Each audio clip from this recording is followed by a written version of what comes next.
Hey guys, how's it going? Welcome to my home office. In this video, I want to discuss the new Line 6 product, the Helix Stadium, and just kind of give you my thoughts. And in summary, I don't think it's worth getting one of those. So let me make my case. So the new processor right now they're releasing, I believe, in a month or so, the Helix Stadium XL, which is their flagship modeler, and it has the same kind of form factor as the Helix floor. It's more compact, it's slimmer, it's a lot more powerful, and it's funny that they went back to the original form factor, kind of, in terms of their step design, because the step design, in my opinion, has always been a superior choice for these modelers. If you have all the buttons on the same level, it makes it more difficult to hit the upper row of the buttons. But if you have kind of steps, you can more easily and with more confidence hit those upper buttons. It's always been my kind of preference when it came to the Helix, but I actually learned to use the buttons without any issues myself. But nonetheless, yes, way better to have that step design. There are a lot of features. There's just mind-blowingly a lot of those features. There's the touch screen, there's the Wi-Fi, there's the cloud, there's the captures. The Helix Stadium can now run your entire show. But this presents a problem that if you have one unit that can do all those things, do you trust your entire show to this little box on stage where beer can be spilled, people can stomp on it, or it can just get fried? I have played shows in Europe where the electricity was just extremely questionable. I blew out several power strips just from playing on stage in Germany. I remember I was uh, finished performing, I was packing up, and then as I'm unplugging my stuff, just like sparks flew and even a cloud of smoke. So just imagine that you trust your entire show to this one box. That's not very practical. Things may go smoothly, or one day you may be left without anything. And that's why I think that, first of all, having a backup is a must no matter what you do. If you're playing, I always say, if you're playing an equivalent of Madison Square Garden and you're about to start playing a show and then you break your string, what do? Well, you should have had spare strings. What if your guitar falls over and the headstock snaps off? Obviously, you need several guitars for those situations. Or if you're running your entire show, every instrument, vocals and lighting and smoke machines and screens from one box, again, it's a lot better to have sort of a modular approach with different redundancies, and then if one piece breaks, the show still continues. But anyways, I think it's really cool how they evolved this product. The Pod series was always kind of limited. Before snapshots were introduced in the Helix line, it was not very user friendly. The screen was always tiny. You had gaps when switching your sounds. You had to arrange your presets in a specific order. There was a lot of tap dancing, and it was extremely difficult as compared to what the Helix evolved to towards the later versions. It's just night and day.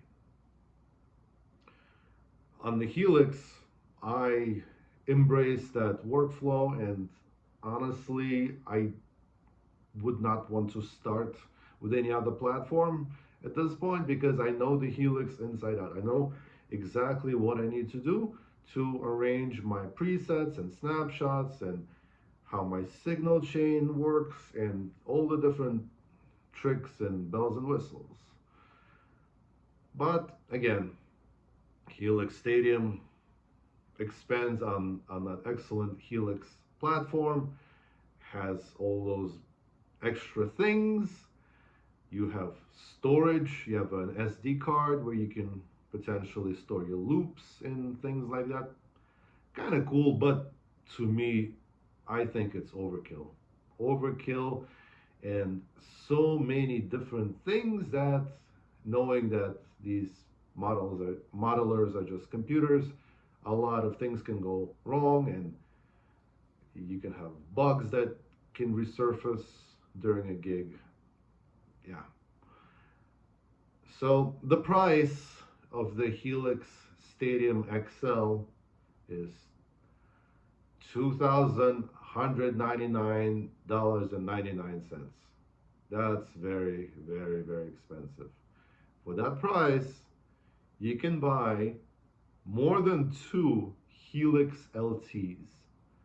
And as I was saying earlier, I'm the type of a musician who needs to have a backup. I can't go to a show and then rely on one floorboard that can theoretically, things can happen, just die. What do I do when that happens? I need to have a backup. So if I were to buy the Helix Stadium XL, sorry, Mitchie, because my cat is on my lap. All the fur is flying my way. Yeah, I would need to buy another one, so that, the price now becomes twice as much for me to be able to gig with this. Now, the old system, the old Helixes are still operational. They can still be purchased. There's still, maybe there will be a few firmware updates. And as of now, I think for the next couple of years, you should have no issues using the Helix processors, because, I'm sure you can find workarounds if they eventually stop supporting the HX Edit for the latest versions of Mac OS. I'm sure you can find various workarounds, but it became such a solid platform that all the sounds are there that could not be said early on when I first got the Helix. Now the Helix is a complete platform. Every single sound, maybe with exception of some esoteric, weird, weird glitchy sounds, everything that you need to play a show is there. You have your all sorts of amps, synthesizers, filters, delays, reverbs, acoustic simulators, and I've never found myself in a position where I ran out of blocks. All this other stuff with the lighting rig being controlled from my Helix, or queuing up backing tracks, I don't even want to start getting into that. That's just way too much for me. I kind of feel sorry for people who, like young kids who are starting out on these processors. It's just, the complexity is overwhelming what these units can do, and now it's just like twice as much complexity as what Helix has. So anyway, I think the Helix platform is still great, and I think I would recommend getting the Helix instead of this giant overpriced thing with so many different things that can go wrong.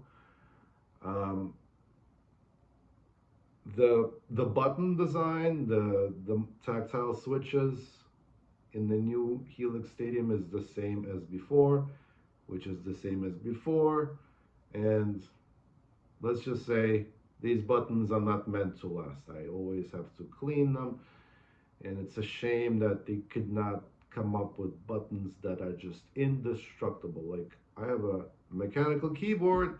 This keyboard is 5 years old and I type in it every day. Nothing ever fails. Every single key still works.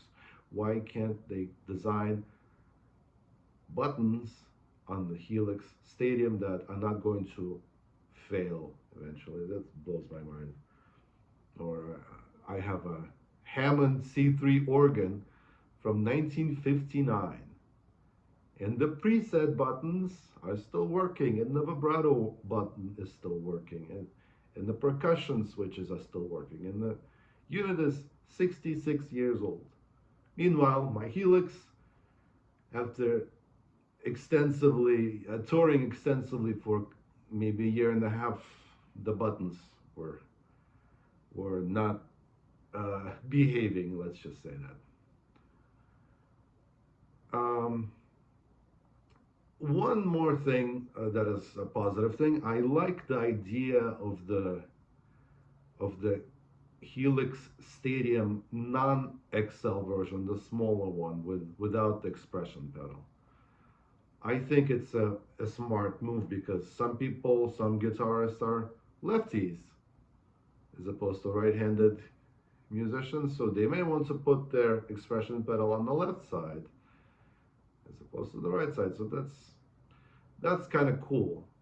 I think that's a good idea. And plus, some people don't necessarily ever use the expression pedal. I think, in my experience, it's nice to have it, but I've played some shows where the expression pedal was practically useless. Maybe switching on or switching off some sounds, but not in the traditional kind of wah-wah pedal kind of a fashion. And plus, I think that the virtual scribble strips on the Helix floor, on the Helix LT rather than the floor, are superior. They are superior in the daylight situation. If you're playing, a proper show on stage when it's dark, then Helix floor is the best. But recently I played at this festival and it was during daylight. It was probably around noon, I would say. So the sun was beaming. It was kind of difficult to see what was happening, what sounds were turned on my Helix. The rings around the buttons were not lit up sufficiently for me to even see kind of what is which snapshot I'm on at the moment. But the virtual scribble strips are a lot clearer to see during daylight, right? Also, since we're talking about the expression pedal, I feel like the expression pedal on the Stadium XL is kind of flimsy again. It kind of reminds me of Pod Go because they had to make it kind of smaller. It's also closer to the buttons, so this increases the chance of you accidentally bumping into something while you're playing your wah-wah pedal. So yeah, there you go, guys. I think get the Helix floor, or better yet, Helix LT. For the price of one Helix Stadium XL, you can buy two Helixes LT, and that's what I would do personally. If I was starting today, I would just go with Helix LT. All the sounds are there. You don't need any crazy drag and drop and like drag your finger to morph more, give your amp more oomph, more this, more sparkle, more this or that. Yeah, I'm of the belief that once you found your sound, leave it alone. I've done that. I've dialed in my sound early on. Maybe I kind of finalized on the various settings about 4 months after getting the Helix, and I just copy paste my my distortion, amp, cab, everywhere. And I don't need any latest and greatest because I'm quite happy with what I have. That's it. These are my thoughts, and thanks for watching. Bye.